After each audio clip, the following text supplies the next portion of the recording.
ডরায় না, বরং আর্মি আমারে ডরাইতে পারে। আমি আর্মির প্রতি কেন সফট ছিলাম তার কারণ আমি ব্যাখ্যা করছি আপনাদের মনে আছে কিনা জানি না।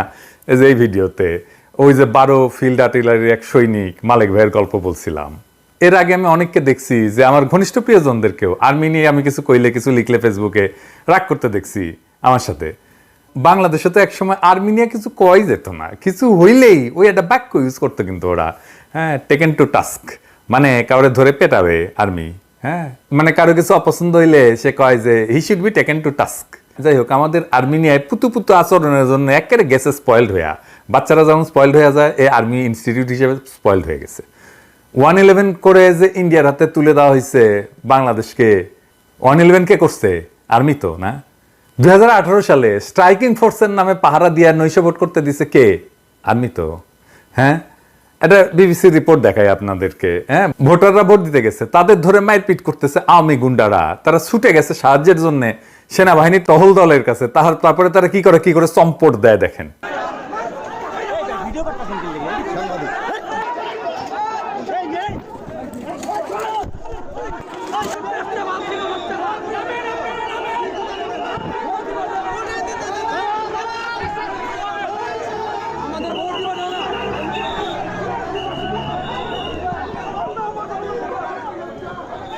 তো এরা তাহলে কি জন্য নামছে মাঠে? কি জন্য নামছে?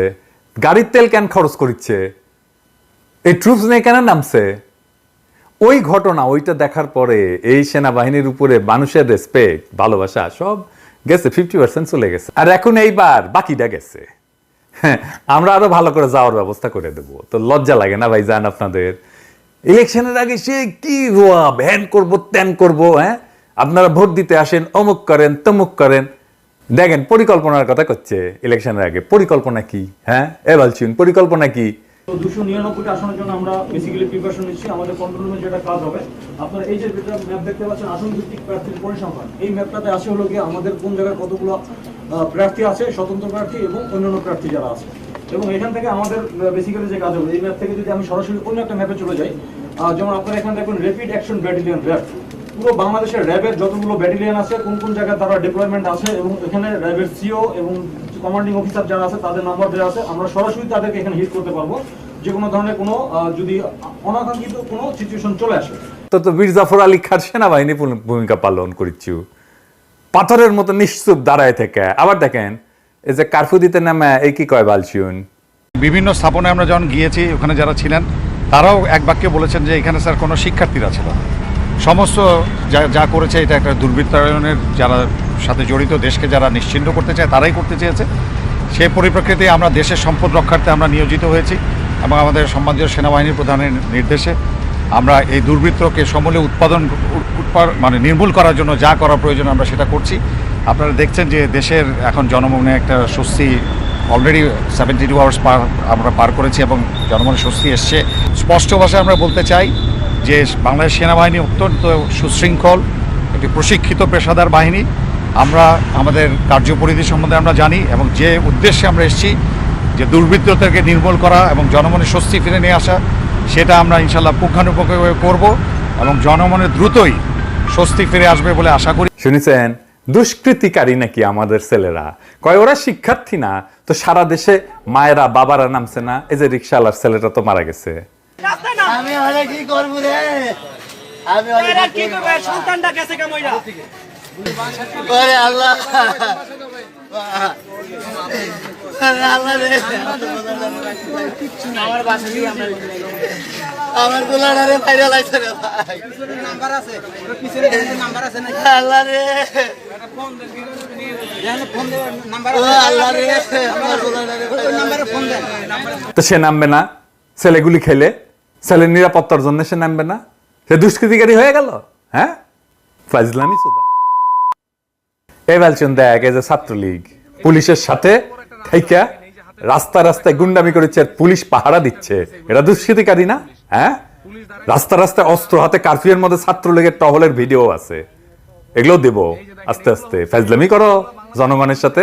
হ্যাঁ, বালচুনের বাচ্চা বালচুন। এবার আসেন আর্মির অপরাধ কি এটা দেখি। আর্মি 3টা মারাত্মক অপরাধ করেছে। তারা জাতিসংঘের লোগোযুক্ত হেলিকপ্টার আর আর্মার্ড পার্সোনাল ক্যারিয়ার ইউজ করেছে। এটা সে পাইছে জাতিসংঘের সাথে হওয়া একটা কন্ট্রাক্টের অধীনে, যা শুধুমাত্র জাতিসংঘের ম্যান্ডেট পাওয়া অপারেশনে ব্যবহার করার জন্য। তো এটা কি জাতিসংঘের ম্যান্ডেট পাওয়া অপারেশন ছিল এই কারফিউ, হাসিনার কারফিউ? এটা কি জাতিসংঘের ম্যান্ডেট নিয়ে করা? মিনিমাম প্রফেশনালিজম যদি থাকতো এই কাজ কেউ করে না। এই মাথার মধ্যে বুদ্ধি, এই যে কয় না বুদ্ধি হাঁটুত, হাঁটুত না তো করে গোড়ালিত গ্যাস থামছে বুদ্ধি। মাথাত এই ঘিলু নিয়ে আর্মিগিরি করো, হ্যাঁ?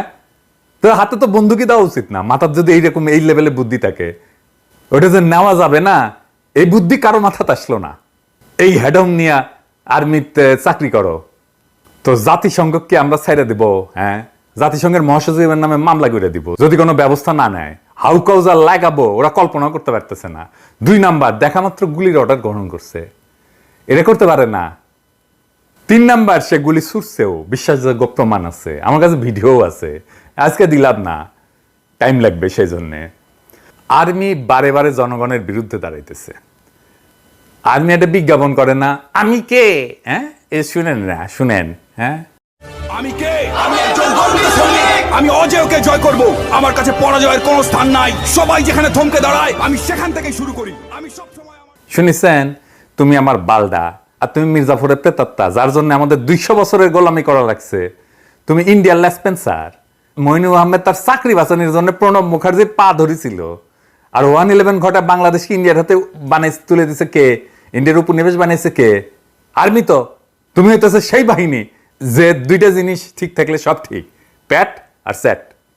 তাহলে তোমরা কেন রেসপেক্ট করবে বা পাবলিক? তার তো কোনো কাজে আসো না। শাসকের যেটা খুশি সেই নির্দেশ পালন করাটা যখন তোমার আদর্শ, তাহলে আমরা যখন শাসক হয়ে উঠবো আমাদেরও আদেশও এইভাবে মানবে। Case finish. হ্যাঁ, তো তোমাদের সাথে আমাদের কিসের খাতির? কোনো খাতির নাই।